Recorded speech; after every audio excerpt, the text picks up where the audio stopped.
చాలా గొప్పగా కేసీఆర్ గారు చేశారు, ప్రవీణ్ గారు చేశారు. ఇవాళ బాధాకరమైనటువంటి విషయం ఏంటంటే 9.5 సంవత్సరాల మా పాలన అట్లుంటే ఈ 9 నెలల కాంగ్రెస్ పాలనలో రేవంత్ రెడ్డి తన మార్కు చూపిస్తున్నాడు. తన ముఖ్యమంత్రి కాగానే మొదట చెప్పినట్టుగానే కేసీఆర్ ఆనవాళ్ళు లేకుండా చేస్తా అని ఆయన చెప్పినట్టుగానే ఇవాళ గురుకులాలన్నింటినీ కూడా నిర్వీర్యం చేసే కుట్రకు మొదటి రోజు నుండి ఆయన పూనుకున్నాడు. ఎందుకంటే సహజంగానే రేవంత్ రెడ్డి రక్తంలోనే ఫ్యూడలిజం ఉంది. రేవంత్ రెడ్డి రక్తంలోనే పెట్టుబడిదారి విధానం ఉంది. రేవంత్ రెడ్డి రక్తంలోనే నియంతృత్వం ఉంది. రేవంత్ రెడ్డి రక్తంలోనే దేశ్ముఖ్ల ఆలోచనలు ఉన్నాయి.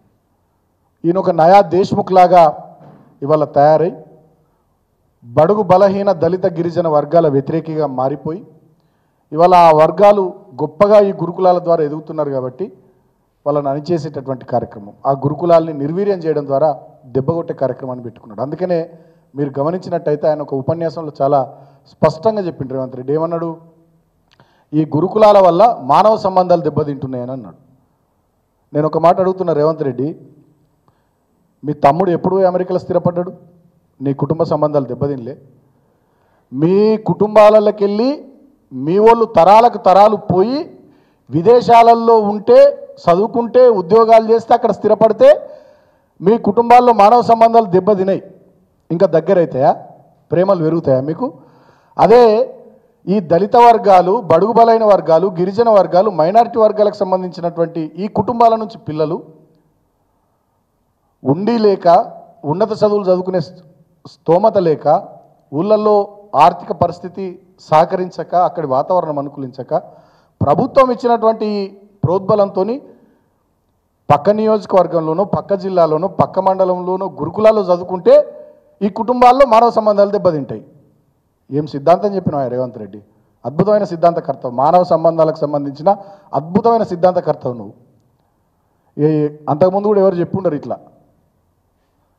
అంటే బురద జల్లడం స్టార్ట్ చేసి ఒక థాట్ను ఫ్లోట్ చేసి తెలంగాణ సమాజంలో మెల్లగా మెల్లగా ఆ ఆలోచనను తీసుకొని పోతున్నాడు.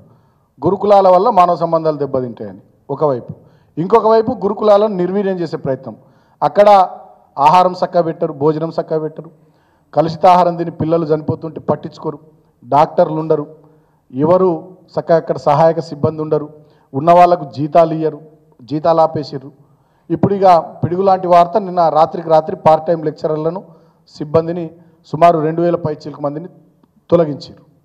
దానివల్ల సెంటర్ ఆఫ్ ఎక్సలెన్స్లు దెబ్బతింటాయి, మ్యూజిక్ కాలేజ్ దెబ్బతింటుంది, అదేవిధంగా 30కి పైగా రెసిడెన్షియల్ డిగ్రీ కాలేజీలు దెబ్బతింటాయి. మహిళా కాలేజీలు దేశంలో ఎక్కడ లేవు. బాబాసాహెబ్ అంబేద్కర్ 125వ జయంతి సందర్భంగా కేసీఆర్ గారు ఈ వర్గాలకు ఇచ్చినటువంటి గిఫ్ట్ అది. ఆ రోజు వారు అనౌన్స్ చేసిర్రు. అవి దెబ్బతింటాయి. సైనిక్ స్కూల్ దెబ్బతింటుంది, సైనిక్ కాలేజ్ దెబ్బతింటుంది. ఇట్లా మొత్తంగా తన చర్యల వల్ల, అంటే ఒక పద్మవ్యూహం లాంటి దాన్ని ఒకటి రచించి ఇవాళ మొత్తం రాష్ట్రంలో ఉన్నటువంటి గురుకులాల వ్యవస్థను నిర్వీర్యం చేసేటటువంటి, దాంట్లో డిగ్రీ గురుకుల కాలేజీల్లో ఈయన సీఎం పేషి ఆధ్వర్యంలో ఉండేటటువంటి కొంతమంది అధికారులతోని దాంట్లో అవినీతి జరిగిందని చెప్పి పేపర్లలో ఇప్పటిదాకా చర్యలు లేవు. ఆ బదిలీల్లో, పదోన్నతుల్లో అవినీతి జరిగిందంటే ఇప్పటిదాకా చర్యలు లేవు. ముఖ్యమంత్రి ఒక మాట మాట్లాడు, షాక్ అయిన దగ్గరనే ఉంటుంది. అంటే ఇవాళ అవినీతి, అక్రమాలు, నిర్లక్ష్యము ఇవన్నిటిని కలిపి గురుకులాల్ని దెబ్బకొట్టడం ద్వారా ఆ గురుకులాల్లో నుంచి పిల్లలు వెళ్ళిపోవాలి, అవన్నీ చెల్లాచెదురు కావాలి. మళ్ళా ఉమ్మడి ఆంధ్రప్రదేశ్ రాష్ట్రంలో ఎటువంటి ఉన్నత చదువులకు కానీ మామూలు చదువులకు కానీ నోచుకొని దళిత కుటుంబాలు, బహుజన కుటుంబాలు, గిరిజన కుటుంబాలు ఎట్లుండేనో ఊళ్ళల్లో ఆ పరిస్థితులు తీసుకురావాలనే ఒక ఫ్యూడలిస్టు ఆలోచనతోని, ఒక నయా దేశ్ముఖ్ ఆలోచనతోని రేవంత్ రెడ్డి గురుకులాలను దెబ్బకొడుతున్నాడు.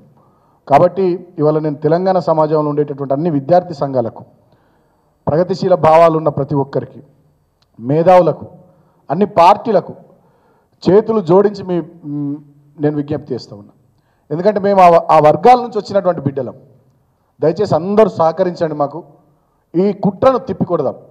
ఎందుకంటే లక్షలాది మంది పిల్లలు ఇవాళ మంచిగా మేలి ముత్యాల్లాగా, వజ్రాల్లాగా తయారవుతుంటే చూసి ఆయన కళ్ళు మండుతున్నాయి. ఆయన కడుపులో దేవుతున్నట్టు అయింది రేవంత్ రెడ్డికి, తిప్పుతున్నట్టు అయింది రేవంత్ రెడ్డికి, పేగులు తిప్పుతున్నట్టు అవుతుంది. ఈ దళిత వర్గాల పిల్లలు, బీసీ వర్గాల పిల్లలు, గిరిజన వర్గాల పిల్లలు, వీళ్ళు ఎవరెస్ట్ శిఖరం ఎక్కుడైంది, వీళ్ళు పైలట్లు అవుడైంది, వీళ్ళు విమానాలు నడుపుడైంది, వీళ్ళు షిప్పులు నడుపుడైంది, వీళ్ళు వర్జీనియా యూనివర్సిటీలో, వీళ్ళు హార్వర్డ్ యూనివర్సిటీలో, వీళ్ళు ఆక్స్ఫర్డ్లో, వీళ్ళు కేంబ్రిడ్జ్లో గీళ్ళు చదువుడైంది అనేటటువంటి ఆ పెత్తందారి పోకడ, ఆ ఫ్యూడలిస్ట్ ఆలోచనతోని రేవంత్ రెడ్డి ఈ గురుకులాలను దెబ్బకొట్టి కుట్ర చేస్తూ ఉన్నాడు. దాంట్లో భాగంగా ఒక కార్యక్రమం కాదు, ఆయన మల్టిపుల్ యాక్టివిటీస్, పార్ట్ టైం ఉద్యోగులను తొలగించడం, తర్వాత బోధనేతర సిబ్బందిని తొలగించడం, అక్కడ ఉండేటటువంటి వాళ్ళకు జీతాలు ఇవ్వకపోవడం, అక్కడ నాణ్యమైనటువంటి భోజనం పెట్టకపోవడం, అక్కడ సరైనటువంటి మెరుగైన సదుపాయాలు కల్పించకపోవడం, శానిటేషన్ కానీ అదేవిధంగా మెడికేషన్కి సంబంధించినటువంటి ఏవి కూడా అందుబాటులో లేకుండా చేయడం, అంటే తద్వారా పిల్లలు వెళ్ళిపోవడం, పేరెంట్స్ భయపడి వాళ్ళని తీసుకొని పోవడం, ఇట్లా అన్ని రకాలుగా మల్టిపుల్ యాంగిల్స్లో ఆయన ఈ గురుకులాల మీద కుట్ర చేస్తూ ఉన్నాడు. మొన్ననే క్షేత్రస్థాయిలో